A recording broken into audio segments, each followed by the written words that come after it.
When I was a little girl, my mom would tell me, eat everything on your plate because there's starving children in Africa. Well, I couldn't really understand what eating everything on my plate would have to do with helping starving children in Africa.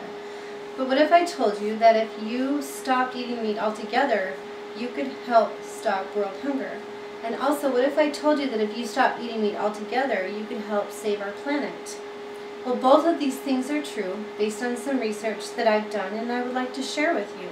Many people do not fully understand the consequences of eating meat and the effects that it has on not only on the environment but also on their health.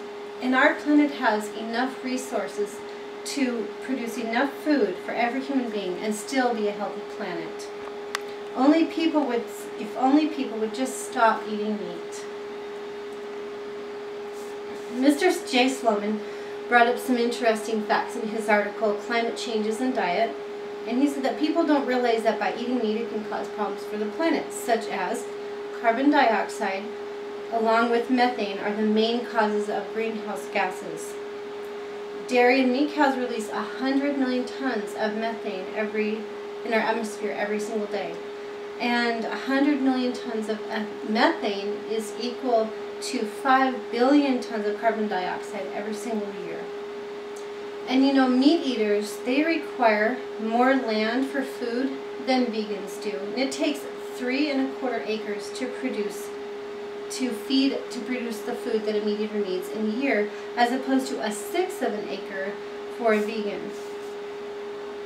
And according to Susan Shank in her book, The Live Food Factor, meat and dairy eaters require 20 times the acreage than that of a vegan in order to be fed. And it takes 100 times more water to produce food for meat and dairy eaters than that of a vegan. And you know, we all know there's a water shortage on our planet. And being a vegan will not add to the shortage, as it takes way less water to grow plants than it does to feed the animals that meat eaters need for food.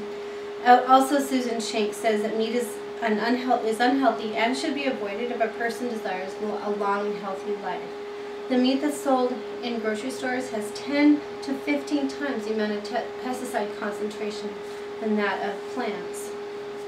Most factory farms inject their cows, chickens, and pigs with antibiotics, hormones, steroids, and another fact is that studies have shown that cooked meat is cancer-causing. It has carcinogens and mutagens. So by choosing to abstain from animal products and become a vegan, you'll not only help to save the planet, but you'll help your health as well. And many vegans make a conscious choice because of the cruel and horrible ways that animals are treated when they're in the factory farms being raised for meat production. They don't get to roam the country and out in fields and eat grass and see that some never see the light of day. And they're kept in small, filthy enclosures and terrible, inhumane conditions, all for food. Vegans choose not to contribute to this cruelty by buying meat or dairy products.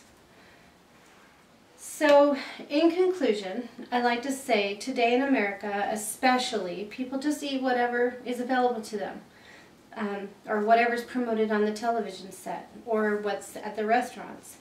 So if every person would just stop and learn where their food comes from, how it's processed, and the effects that it has on the planet and on their bodies, they would definitely think twice before grubbing down on a big steak.